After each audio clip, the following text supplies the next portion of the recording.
Hello, hello, hello, hello, hello, hello, hello, hello, hello, hello. Cancer, welcome. This is G. We're going to talk about your July 2023. Seriously, though, Cancer, I think you're going to be excited. We've got some exciting, fun, new, maybe even playful, maybe even a bit of romance. Yeah, there's a lot of good stuff coming for you.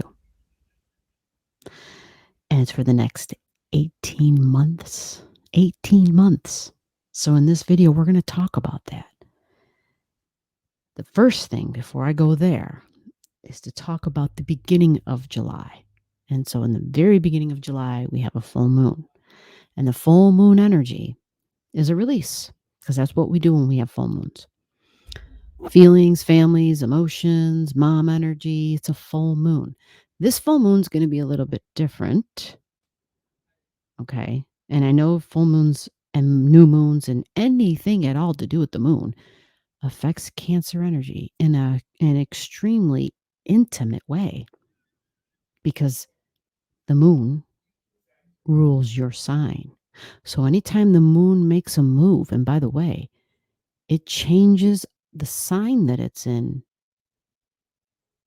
every 2.5 days. So this means that when that moon moves, it changes what feels emotionally satisfying. It changes that. Remember the mood rings? They probably still have them, or maybe they don't. But you know how you could put it on and that thing would change according to your mood? Well, think about it like that. Every time every time the moon moves into a new sign, the color of that mood ring will change. For real, it will change. And there will be other things, like if you literally have a mood ring on, obviously, what you're going through at the moment, and like your temperature even, and how's your stomach feeling? There's lots of different things that could change. They could change that, but that was just an example of how intimately Cancer energy is with the moon, because the moon is the ruler of the sign of Cancer. So if you're watching this video because you're a Cancer birthday, stick with me. Watch this video. But what I will ask of you, if you're a Cancer birthday, is to comment to me what your birthday is specifically. Give me the month, the day, the year. That's important. Then I can at least find out, by just those stats right there, I can at least find out what degree your sun sign is at, because that's what a birthday is. It's our sun sign. And that just means that's where the sun was placed up in the sky on the day you were born. Now, if you want to go a step further, if you have your birth time and your birth location, put that in there as well. And that's how I find your rising sign. You follow?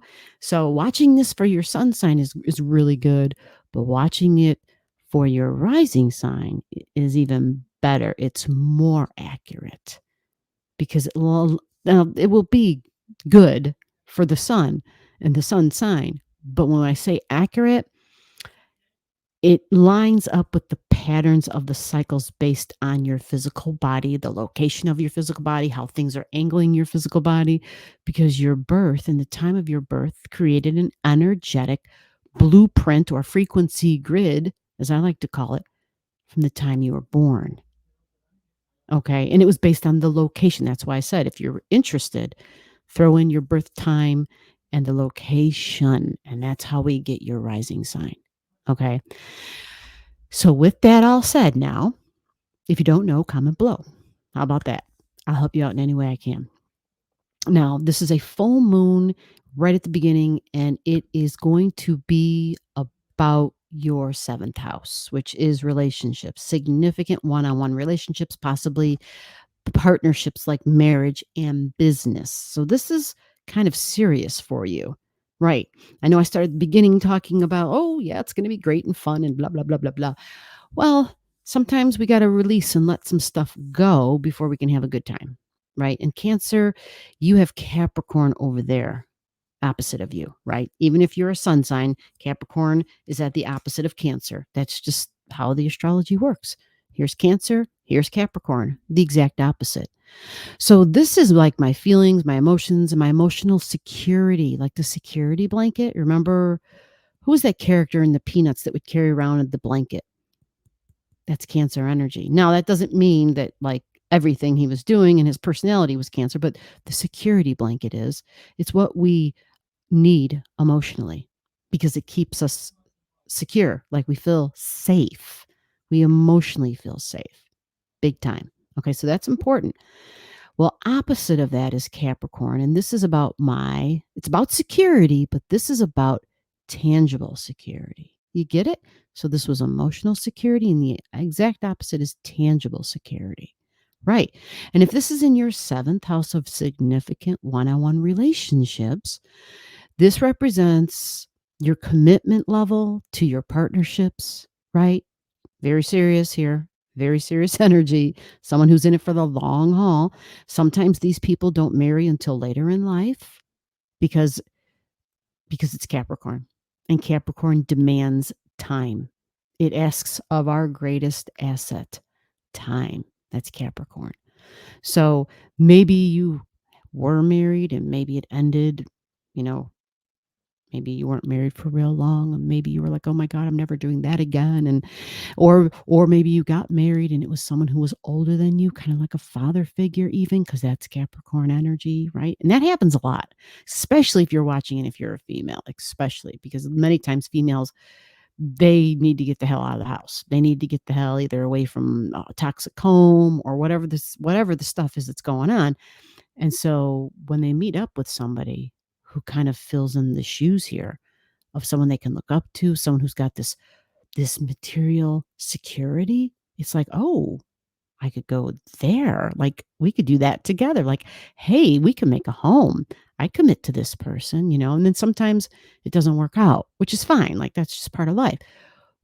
But the promise is with this energy, you will find that person, but it takes a long time, decades. It demands time for you to truly find that person that you commit to and that you can stay committed to.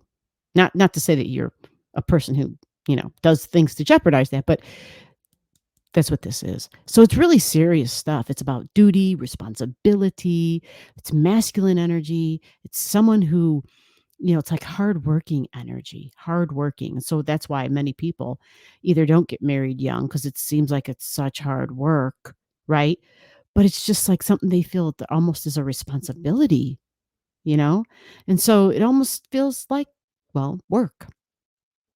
So the full moon represents a release, an ending, a completion, and a closure. So it's in your seventh house. So if you're married, there may be something about your marriage where you're like, oh, we're not doing this anymore. We're done with that. We're completing something, some sort of a duty and a responsibility you had with your partner. This could also just simply represent your partner. Like if you're married, this could be your partner's responsibilities, your partner's duties, whatever those are in their life. Something is ending and closing. Like, remember, it's a completion energy. Like we finished the book. It's done. It's over.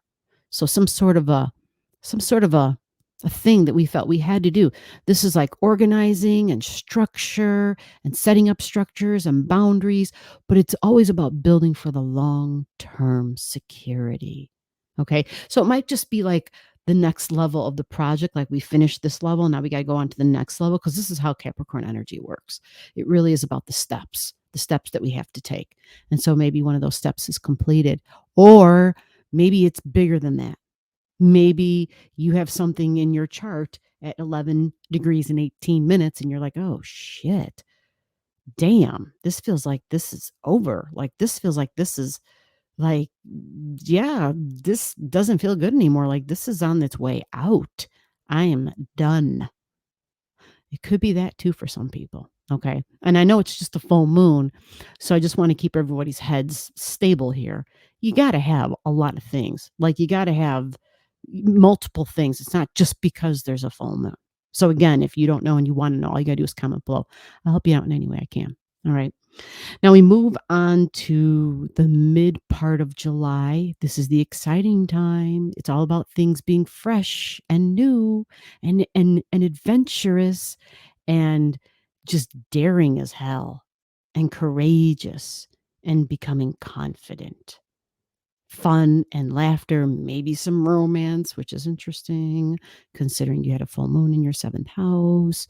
Maybe some of you already had, a few other people that you were kind of, getting along with really well and thinking, maybe there's an opportunity over there. Like, I don't know.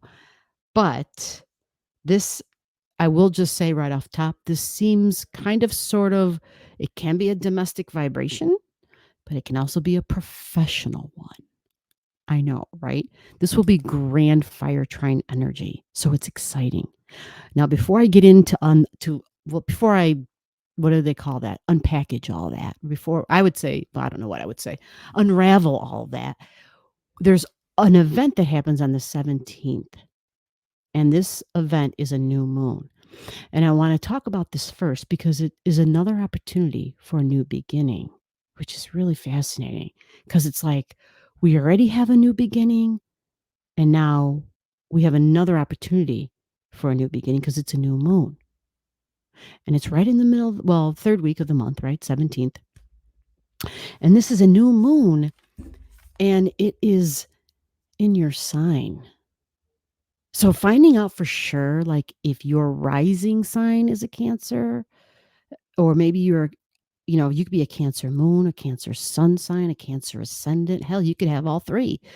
Finding that out because we're having a Cancer new moon is super important. I don't normally, like stress again, but if you don't have your chart, I would really advise to at least have it in your hands because with this new moon, and it's in your sign, we got to find out where this energy is in your life, like what area in your chart. And the only way I can figure that out is to get your digits and to get them to me. And then I can create your chart and then I can tell you, or if you want, I can send your chart to you. So, and you don't have to know anything. You don't even have to understand it.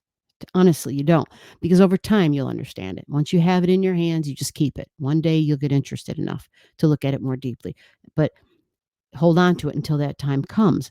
In the meantime, I could at least give you like, a quick little, hey, this is this, and you're all good. Or, hey, you might want to, I could at least do that for you. Okay.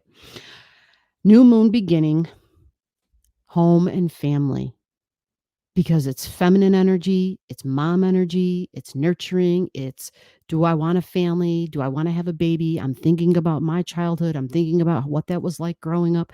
I'm thinking about my emotional security, my emotional needs. Like this is all that, my feelings. What do I need to feel emotionally stable and secure?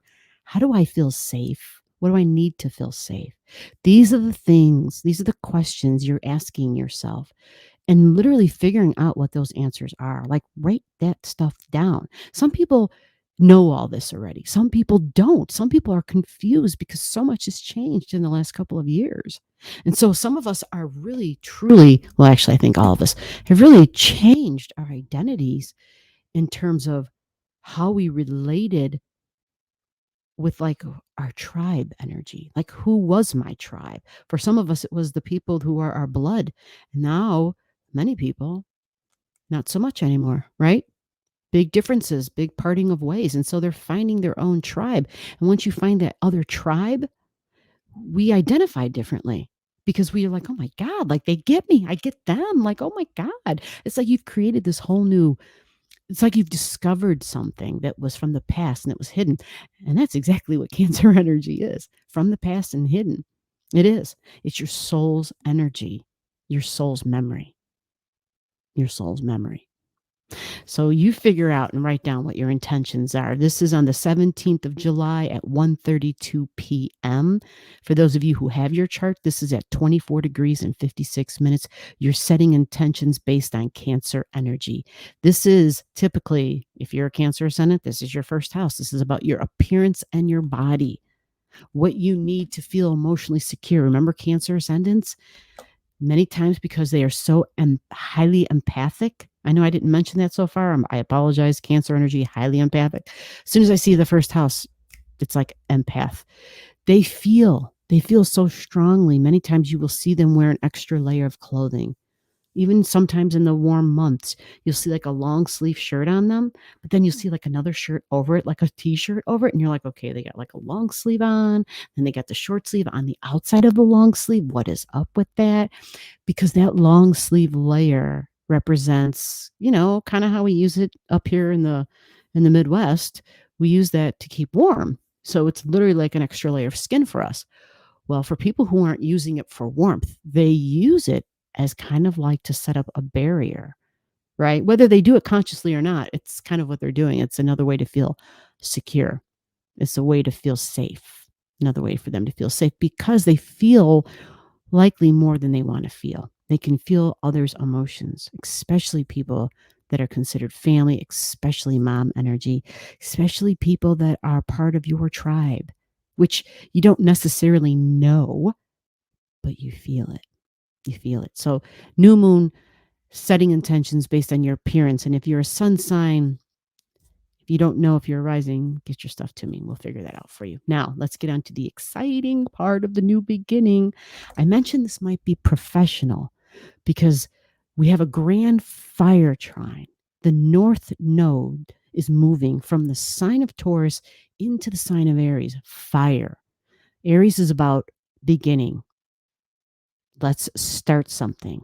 Let's initiate. It's commencement energy. It's like, let's do this. We're taking the first step, but we want to be the first one. We're the pioneer. We're the first one out of the gate. Charge the Marines, right? Like we want to go, go, go. It's very impulsive energy. We have a north node there. Fiery, optimistic, positive, might be a little naive, might be a little young, can be a bit impatient, and have sporadic bursts of energy. That is Aries energy. And this is good to know because having this energy, this is in your 10th house. This is jobs. This is your career. This is like, I want to start a new job. I want to start a new career. I have this new goal. I have this new ambition. This will set up a beautiful grand fire trine. And what I love about this for you, the most exciting thing for me to see and to say is this lines up the trine energy with your other fire signs, which is Leo and Sagittarius. Now, where are those? Well, for those of you who know that you are a Cancer ascendant, this lines up with your 6th house, your 2nd house, and your 10th house. 2nd house is money, how I get an income, how I receive money coming in. Really, yeah, your paycheck, 2nd house. Your 6th house is your day-to-day routines, your projects, your work projects, your domestic life even. It's what you do on the regular. It's kind of like mundane, not real flashy, but you do it all the time. Think about that. We all go to work, right? And if you're not, well, you're doing something that you got to do every day, right? Some sort of a thing. And it may have to do with health because it's in the 6th house. Okay. That 2nd house also, other than job and income and receiving, can be love. It's money and love. 2nd house, money and love. How I receive. It's Venus energy. I like all the good stuff. It's Venus. It's bring it to me, baby. I love the quality and the good stuff. All right. Now for you, if you've got your Aries up there at your midheaven, then this is placing your Leo energy in your 2nd house. So it's very unbelievably creative energy, like art and flair and color and almost dramatic and performing and maybe singing. Ooh, you can blow, actually. Now that I think about it, Taurus is a good vocalist. So is Leo. You got Leo in the second. Yeah. So this is like crazy great. 10th house is like, I'm on the world stage. I want to be acknowledged and recognized for this thing. And then your 6th house, daily routines, might have something to do with your health. So there might be traveling involved, long distance travels. Do you travel for work? Do you want to travel for work? Possibly something with horses, possibly what's a modern day horse for some folks? It's boating. For some folks, a modern day horse can be a car, driving the long haulers even, right? So it can be a lot of different things, but the big part of this picture is that it is a grand fire trine for the next 18 months of your life. Did you hear me? The next 18 months of your life. I hope you enjoyed. You got any questions you don't know and you want to know? Comment below. I will see you in the next video. Bye-bye, Cancer.